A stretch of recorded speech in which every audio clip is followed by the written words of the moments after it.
So, lads, before we get into this video, I just wanted to give you a little rundown of what this new series is. Basically, it's called What's the Crack? It was a work in progress title, but I kind of liked it, it kind of stuck. Basically, it's going to be a media related show, from movies to music to TV to everything media. But the tie-in with all these different topics is that the show is going to be exploring darker themes or darker subjects surrounding media. For example, today's project, which focuses on a cursed film script. So, I hope you guys enjoy, and let's get into it.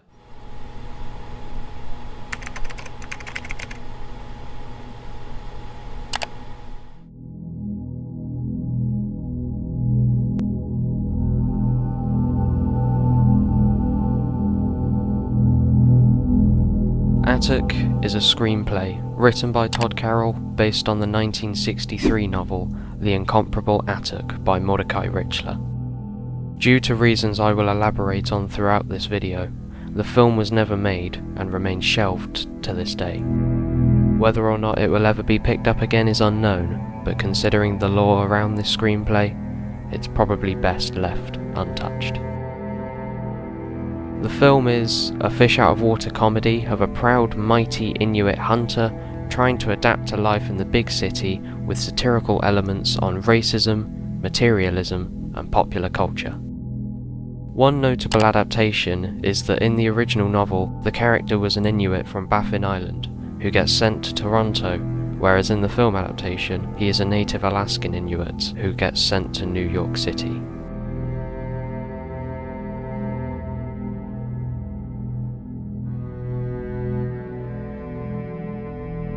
In 1971, acclaimed director Norman Jewison, who at the time was known for In the Heat of the Night, The Thomas Crown Affair and Fiddler on the Roof, bought the rights to the source material.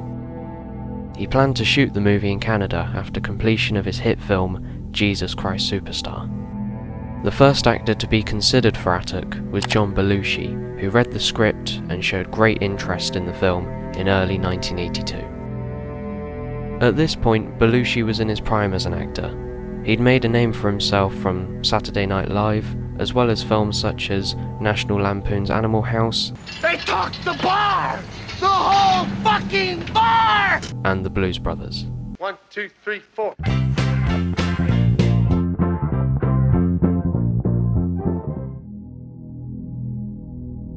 Unfortunately, he died only months later, on the 5th of March, 1982, in his room at the Chateau Marmont in Hollywood, after a woman by the name of Kathy Smith, known for being an occasional backup singer and rock groupie, had injected him with a mixture of heroin and cocaine, known as a speedball. He was only 33 years old.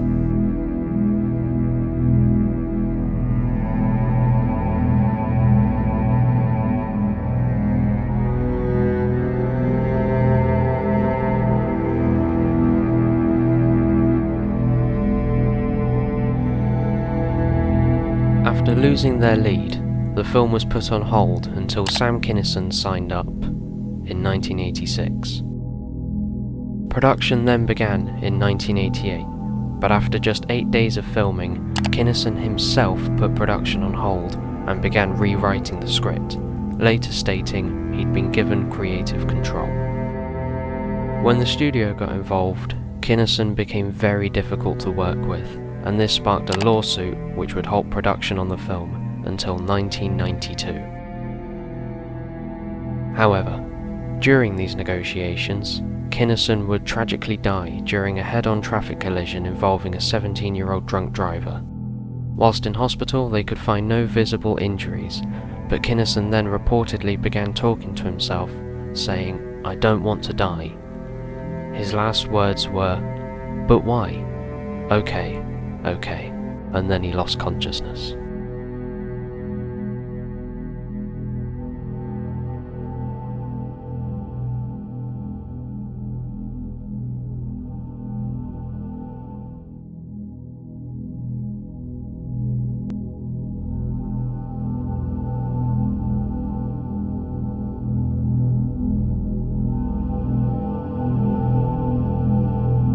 Despite these tragic events pushing back production on Atuk, the studio didn't want to give up on the film and started desperately trying to find another actor to take on the lead role. Subsequently, in 1994, John Candy was offered the role and was seemingly very excited about the idea as he began studying the script. He had also given the script to his close friend, Michael O'Donoghue, in hopes that he would also join the cast. Not long after, in that same year, whilst filming Wagons East in Mexico, John Candy would die of a heart attack at age 43. Later that same year, Michael O'Donoghue would also die of a cerebral hemorrhage at age 54. He reportedly had a long history of chronic migraines.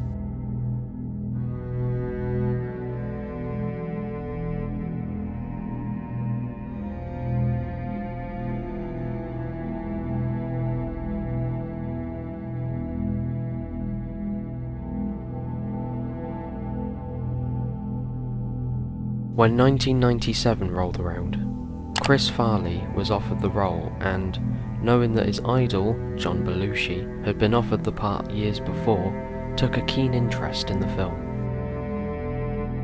Similar to John Candy, Farley had introduced the script to his friend Phil Hartman, who at the time was known as a voice actor on The Simpsons, and he too took an interest. Later that year, on the 18th of December, Farley would die of a drug overdose. Similar to his idol, he was 33 years of age and died by injecting himself with a speedball. A few months later, in 1998, Hartman was shot twice by his wife after he threatened to leave her as a result of her drug addiction.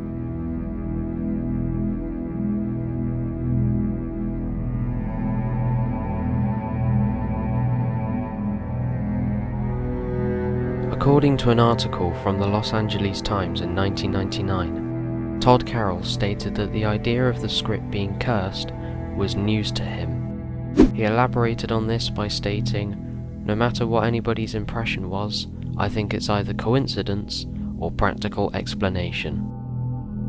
So, while Todd Carroll, the screenwriter himself, denied these rumours that the script was cursed, many people still believe that it is, in fact, cursed. Whether or not these rumours are true, I think it's safe to say that they have left a lasting impact on the script and the movie industry as a whole. So much so that the script still remains untouched years later.